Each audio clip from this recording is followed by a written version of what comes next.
Part 5 परिश्रम का महत्व। वरदराज नाम का एक बालक था।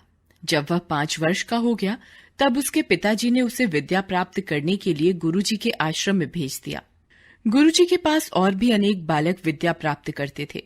वरदराज भी गुरुजी से शिक्षा लेने लगा।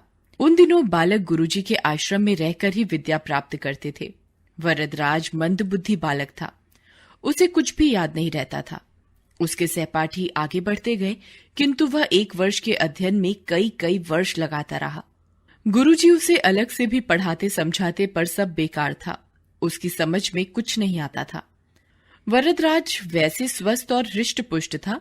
वह देखने में भी अच्छा था, पर पढ़ाई में उसका मन नहीं लगता था। उसके सहपाठी उसे छेड़ते और उसका मजाक उड़ाते थे। गुरुजी के पास रहते हुए उसे 5 वर्ष हो गए थे, पर वह कुछ विशेष नहीं सीख पाया था।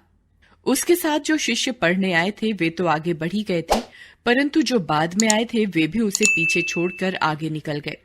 एक दिन गुरुजी ने निराश होकर कहा, बेटा वरदराज, मैं समझता हूं कि पढ़ना लिखना तुम्हारे वश की बात नहीं है।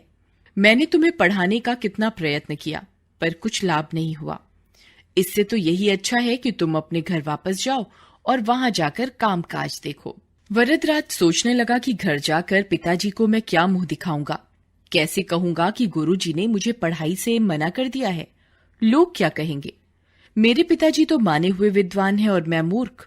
यह सोचकर वरदराज की आंखों के आगे अंधेरा छा गया। उसे अपना भविष्य अंधकार में दिखाई देने लगा। उसने अपने सामान की गठरी बांधी, गुरुजी के चरण छुए, साथियों से गले मिला और भारी मन से विदा हुआ। शर्म के मारे वह धरती में गड़ा जा रहा था। उसके पांव उठ ही नहीं रहे थे। वह उदास अनमना सा चल रहा था। घर वापस जाने का उसका जरा भी मन नहीं था, पर और कोई ठौर ठिकाना भी नहीं था। कहाँ जाए, क्या करे, उसकी समझ में कुछ भी नहीं आ रहा था। वह सवेरे चला था और अब दोपहर हो गई थी। रास्ते में खाने के लिए गुरुजी ने उसे सत्तू दिया था। उसे भूख भी लग रही थी और प्यास भी। चलते चलते उसे एक कुआं दिखाई दिया। वरदराज पानी पीने के लिए कुएं पर गया। उसने देखा कि पानी खींचने की रस्सी की रगड़ से कुएं की जगत के पत्थरों पर जगह जगह निशान पड़ गए हैं और मिट्टी के घड़ों को रखने से जगत में गड्ढे पड़ गए हैं। वरदराज के दिमाग में बिजली सी कौंध गई। उसने सोचा कि बार बार की रगड़ से कोमल रेशों से बनी रस्सी पत्थर को काट सकती है, हल्की सी चोट से टूट जाने वाले मिट्टी के घड़ों से पक्के पत्थर पर गड्ढे बन सकते हैं। तो क्या लगातार परिश्रम करने से मुझे पढ़ना लिखना नहीं आ सकता? बस वह स्वयं ही बोल उठा, मैं परिश्रम करूंगा, फिर देखता हूं मुझे विद्या कैसे नहीं आती। उसके स्वर में आत्मविश्वास की दृढ़ता थी। कुछ कर दिखाने का संकल्प था। उसने कुएं पर रखी बाल्टी से पानी निकाला, हाथ मुंह धोया और पेट भर सत्तू खाकर पानी पिया। अब वह पुनः आश्रम की ओर लौट आया। इस बार उसका मन भारी नहीं था। वह तेजी से चल रहा था। उसकी उदासी दूर हो चुकी थी। अब तो वह दूसरी ही तरह का वरदराज लग रहा था। सूर्यास्त होने से पहले ही वह आश्रम जा पहुंचा। उसने गुरुजी के चरण छूकर प्रणाम किया। गुरुजी ने उसे देखते ही पूछा, बेटा वरदराज, तुम घर नहीं गए क्या? वरदराज नम्रता पूर्वक बोला, गया था गुरुजी, पर आधे रास्ते से ही लौट आया। अब मेरी आंखें खुल गई हैं। मैंने निश्चय किया है कि मैं पूरी लगन और परिश्रम से पढ़ूंगा। आज से आपको कभी कुछ कहने का अवसर नहीं दूंगा। गुरुजी का दिल पिघल गया। वे बोले, ठीक है वरदराज, कुछ दिन और देख लेता हूँ। तुम जो कुछ कह रहे हो उसे कर दिखाओगे तो मुझे बड़ी प्रसन्नता होगी। उसके साथियों को जब पता चला कि वह फिर वापस आ गया है, तब वे तरह तरह की बातें बनाने लगे। किसी की बातों पर ध्यान न देते हुए वरदराज ने अपनी पढ़ाई प्रारंभ की। अब तो उसकी भूख और नींद पता नहीं कहाँ भाग गई।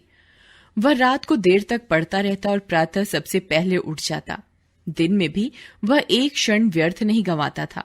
फिर क्या था, जो पाठ याद करना उसे ऊंचे पहाड़ पर चढ़ने की तरह कठिन लगता था, वही अब सरल हो गया।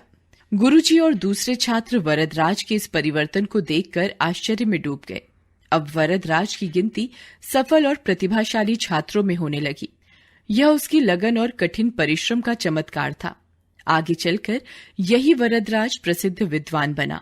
संस्कृत में पाणिनि का व्याकरण प्रसिद्ध है, किंतु इस पर आधारित व्याकरण के प्रसिद्ध ग्रंथ सिद्धांत कौमुदी को समझने में विद्यार्थियों को बहुत परिश्रम करना पड़ता था। इस कठिनाई को दूर करने के लिए वरदराज ने लघु सिद्धांत कौमुदी व मध्य सिद्धांत कौमुदी नामक 2 ग्रंथों की रचना की। व्याकरण के प्रारंभिक छात्रों के लिए ये परम उपयोगी ग्रंथ हैं। वरदराज के जीवन की इस घटना से एक लोकोक्ति प्रसिद्ध हो गई है। करत करत अभ्यास के जड़मति होत सुजान, रसरी आवत जात ते सिल पर परत नि।